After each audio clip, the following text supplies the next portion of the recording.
Hello दोस्तों, कैसे हैं आप सब लोग। उम्मीद करते हैं आप सब लोग अच्छे होंगे। दोस्तों, अगर आप डिप्लोमा या बीटेक सिविल इंजीनियरिंग कर रहे हैं और आप कंक्रीट टेक्नोलॉजी सिलेबस की तैयारी करना चाहते हैं, तो दोस्तों हम यहाँ पर जो है अपने डिप्लोमा बीटेक सिविल इंजीनियर्स की कंक्रीट टेक्नोलॉजी जो हमारा सब्जेक्ट होता है उसकी तैयारी पूरी करवा रहे हैं। ऑलमोस्ट 30th क्लास है।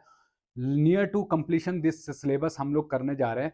और आज जो हम लोग डिस्कस कर रहे हैं वो कंक्रीटिंग ऑपरेशन जो है हमारा चैप्टर, उसको हम लोग डिस्कस कर रहे हैं।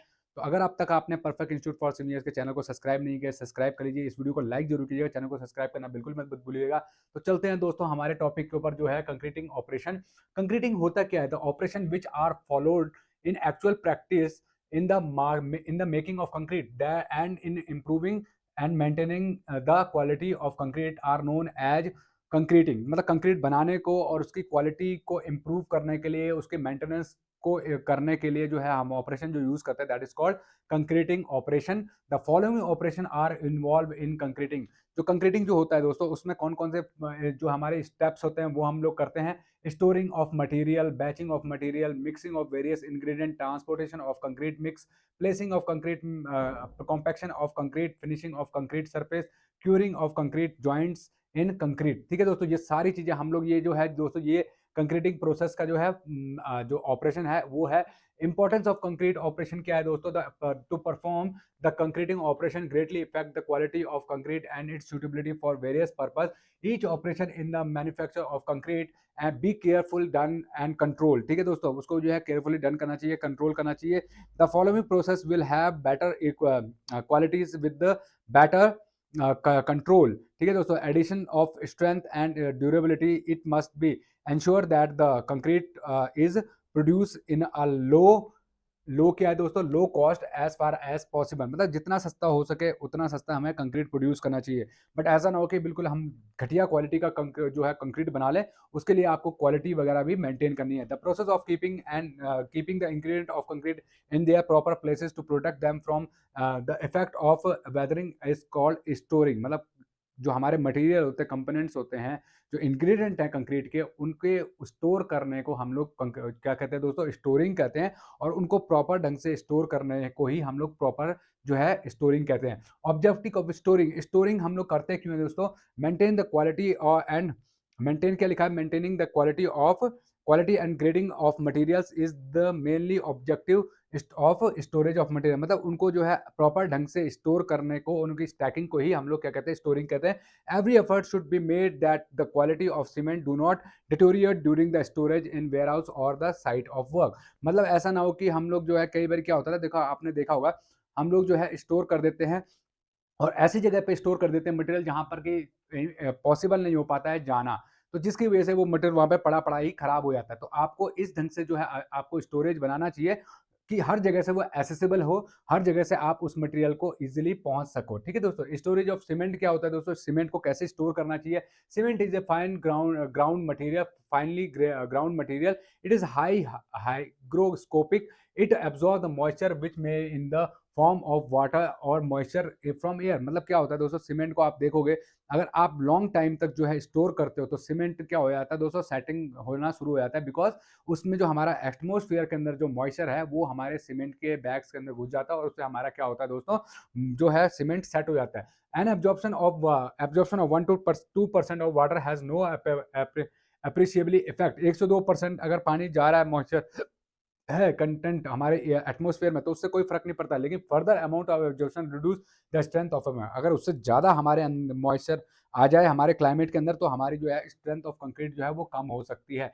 It if the absorption exceed, अगर 5% से ज़्यादा एक्सीड हो जाए तो दोस्तों हमारा जो है सीमेंट जो है वो सेट होना शुरू हो जाएगा। ठीक है। During the storage and transportation of cement, care is always taken to keep away from the moisture. हमेशा पानी से उसको दूर रखना चाहिए, मॉइस्चर से दूर रखना चाहिए। Storing of cement in a warehouse, the warehouse must fulfil the following requirement. अगर आप कहीं पे स्टोर कर रहे हैं तो आपको उसको स्टोर करने से पहले कुछ कुछ वेयर हाउस में चीज़ों को ध्यान रखना पड़ेगा। Wall should be constructed of water proof material, example brick machinery in cement motor with plaster on both side. मतलब ऐसा होना चाहिए कि हमारा जो ब्रिक वर्क है उसमें प्लास्टर होना चाहिए अंदर और बाहर की तरफ से, और ताकि जो है हमारा सीमेंट जो है वो सेफ रहे, पानी से सेफ रहे basically. The roof should be made of RCC and waterproof properly by DPC.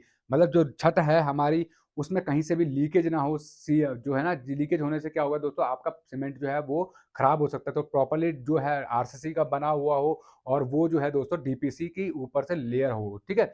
The window should be a few and small, मतलब विंडो जितनी हो सके कम से कम हो और छोटी हो। It should window should be constructed as near to the ceiling as possible, मतलब ऊपर जितनी हो सके उतनी सीलिंग को जो है, छत के सीलिंग के हाइट के नियर अबाउट जो है अपने जो है विंडो को रखना चाहिए, ताकि जो है डायरेक्टली मॉइस्चर जो है ना दोस्तों आपके सीमेंट बैग्स को इम्पैक्ट ना करे, ठीक है दोस्तों। नेक्स्ट क्या है दोस्तों, the floor should be of at least 150 thick of concrete, जो फ्लोर है वो मिट्टी का ना हो, वो कंक्रीट का बना हुआ हो। The floor should be at such a height that it should be at the same level as the truck height, मतलब ऐसा ना हो कि वो नीचे हो, आपका जिस हाइट पे ट्रक, मतलब आपको क्या हो कि जब अनलोडिंग कर रहे हो या लोडिंग कर रहे हो सीमेंट बैग की, तो वो इजीली कर सको। बिल्कुल नीचे होगा या बहुत ज़्यादा ऊपर होगा तो क्या होगा दोस्तों, आपको अनलोडिंग में जो है बहुत ज़्यादा प्रॉब्लम होगी, ठीक है। तो इसलिए जो है उसकी जो स्टोर की हाइट है और जो आपके ट्रक की हाइट है उसके डल्ले के बराबर जो है दोस्तों, जो है आपकी हाइट हो उसकी ग्राउंड के फ्लोर की, ठीक है दोस्तों।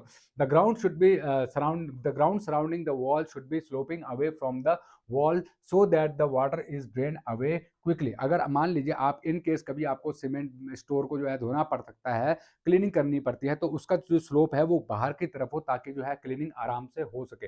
Door are so arrange that the loading और unloading can be done conveniently, मतलब ऐसा ना हो कि बिल्कुल नैरो पैसेज हो, आदमी जो है मुश्किल से जो है अंदर बाहर कर पा रहा है, अच्छा खासा मतलब उसकी विड्थ हो डोर की, ओपनिंग अच्छी खासी हो, तो इस ढंग से जो है दोस्तों आपको सीमेंट स्टोर का चुनाव करना चाहिए। Method of storing in cement in warehouse, आप जब स्टोर कर रहे हो तो किस प्रकार से आपको स्टोर करना है, ये तो हो गया स्टोर की बात, जहाँ पे स्टोर करोगे उस रूम की बात। अब किस टाइप से आपको स्टोर करना है, the cement bag should be placed directly covered directly over the floor. If देखिए क्या है, सीमेंट शुड नॉट बी होना चाहिए था, should not B directly over the floor, it is dry and not then the bag should be placed on a raised platform of a wooden plank। मतलब क्या होगा दोस्तों, आपको डायरेक्टली फ्लोर के ऊपर जो है नहीं रखना है, आपको जो है फ्लोर पे प्लैंक्स वगैरह, लकड़ी के फट्टे वगैरह जो है वो बिछा के ही रखने हैं, उसके ऊपर सीमेंट को स्टोर करना है। क्योंकि बिल्कुल ग्राउंड पे कर दोगे तो क्या होगा कि आपका नीचे जो जो मॉइस्चर है, जो पहला जो सीमेंट होगा बैग होंगे, तो वो क्या होंगे दोस्तों, आपके सेट होने शुरू हो जाएंगे। इसलिए हमेशा जो है थोड़े से उठा के और फट्टों के ऊपर उसको रखना चाहिए। The space between the exterior wall and piles plies should be 0.3 metre, मतलब ऐसा है कि आपको दो, मतलब ओपनिंग से और आपका जो जो जहाँ पे स्टैकिंग है उसके बीच में कम से कम 0.3 मीटर का डिस्टेंस होना चाहिए, ठीक है।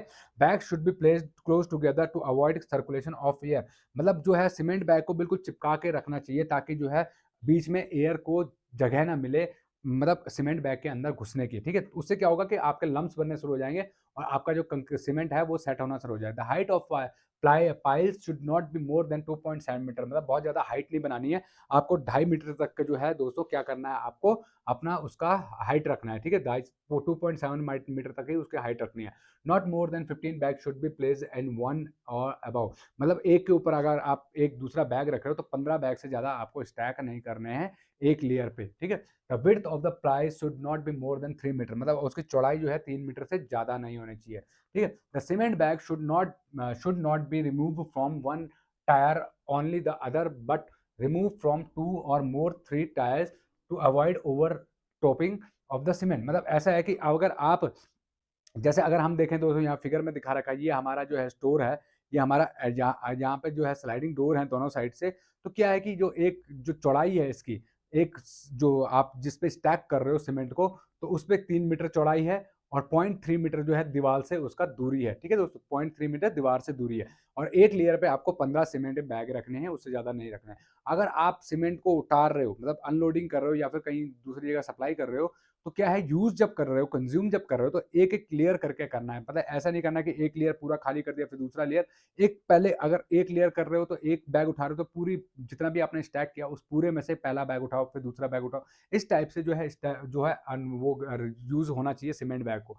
अगर यहाँ पर हम देखें, ये स्लैब जो है हमारा आरसीसी स्लैब विद वाटरप्रूफ है, और डोर और विंडो जो है दोस्तों, विंडोज़ जो है बेसिकली वो आपके ऊपर छत की तरफ है, ठीक है दोस्तों। नेक्स्ट क्या है दोस्तों, the cement should be stored in a dry platform, जो है 0.15 मीटर जो है रेज्ड होना चाहिए फ्लोर से। देख रहे हैं आप, यहाँ नीचे प्लैंक्स रखे हुए हैं और उसके ऊपर रखा हुआ है आपका वुडन रेस्ड टिम्बर प्लेटफॉर्म, ठीक। और उसके ऊपर जो है सीमेंट बैग जो है वो आपने स्टैक किए हुए हैं इस टाइप से, ठीक है दोस्तों।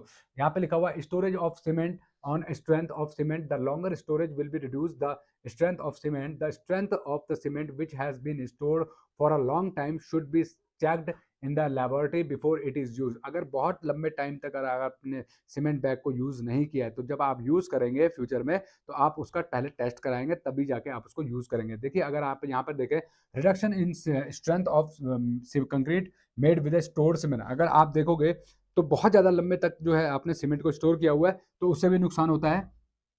जैसे अगर हम बात करें, तो अगर फ्रेश कंक्रीट है तो उसमें कोई रिडक्शन नहीं होगा स्ट्रेंथ में, लेकिन 3 मंथ अगर पुराना आपका सीमेंट है तो उसमें 20% जो है इसकी स्ट्रेंथ में जो है अंतर आ जाएगा। 6 मंथ में 30% रिडक्शन हो जाएगी, 1 ईयर में जो है 40% रिडक्शन हो जाएगी और 2 ईयर्स में 50% जो है उसकी स्ट्रेंथ में रिडक्शन हो जाएगी। बहुत इंपॉर्टेंट क्वेश्चन है दोस्तों। अब आप समझ गए होंगे कि सीमेंट को जो है कितना पुराना होना चाहिए अगर यूजेबल, अगर आप उसको यूज़ करें तो। अगर फ्रेश है तो कोई दिक्कत नहीं है, लेकिन 3 महीने से ज़्यादा पुराना है तो 20% रिडक्शन हो जाएगी आपकी स्ट्रेंथ में।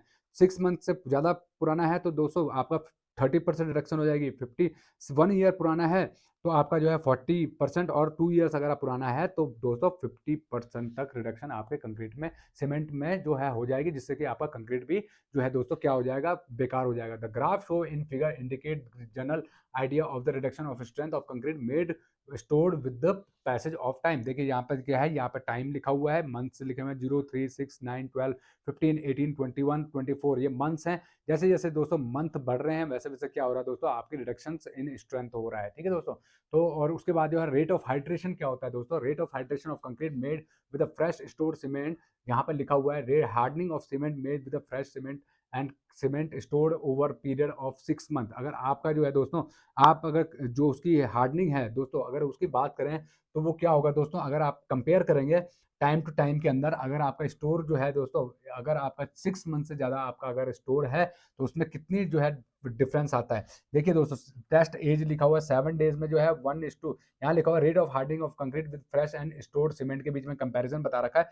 7 डेज में अगर आप कर रहे हैं तो 1:5 का concrete made with the stored cement for 6 month under normal condition. अगर नॉर्मल कंडीशन में रखा हो तो उसमें कितनी आए थे दोस्तों, 7 डेज में 73 जो है आपकी स्ट्रेंथ आती है। ठीक है दोस्तों। और अगर फ्रेश है तो 100% होगी 28 डेज के अंदर 75%, और जो है 100% 6 मंथ के अंदर जो है 84, और दोस्तों आपकी 100% जो है दोस्तों रिडक्शंस हो जाती है हार्डनिंग के अंदर। ठीक है दोस्तों। तो उम्मीद कर रहा हूँ ये आपको समझ में आया होगा। This table indicate that the even if the cement is stored for 6 months there is a result loss of about 25% strength of concrete in 28 days. तो दोस्तों ये था हमारा आज कंक्रीट टेक्नोलॉजी का, कंक्रीटिंग ऑपरेशन का टॉपिक। उम्मीद करते हैं आपको समझ में आया होगा, बहुत ही इंपॉर्टेंट टॉपिक है। नेक्स्ट टाइम पे दोस्तों हम आगे आपके जो फर्दर जो टॉपिक्स हैं उनको कंप्लीट करवाएंगे। और इस वीडियो को लाइक और चैनल को सब्सक्राइब करना बिल्कुल भी मत भूलिए। अगर आप केवल सीटी की नहीं, आप अगर सर्वे की, estimation, costing and other subject की प्रिपरेशन भी करना चाहते हैं तो आप इस चैनल को सब्सक्राइब कीजिए। यहाँ पर हमने बहुत सारे जो है सब्जेक्ट जो है ऑलरेडी कंप्लीट कर रखे हैं। आप उनको जाके जो है अपनी आने वाले एग्जाम्स की तैयारी कर सकते हैं। तो दोस्तों नेक्स्ट वीडियो तक के लिए जय हिंद, जय भारत।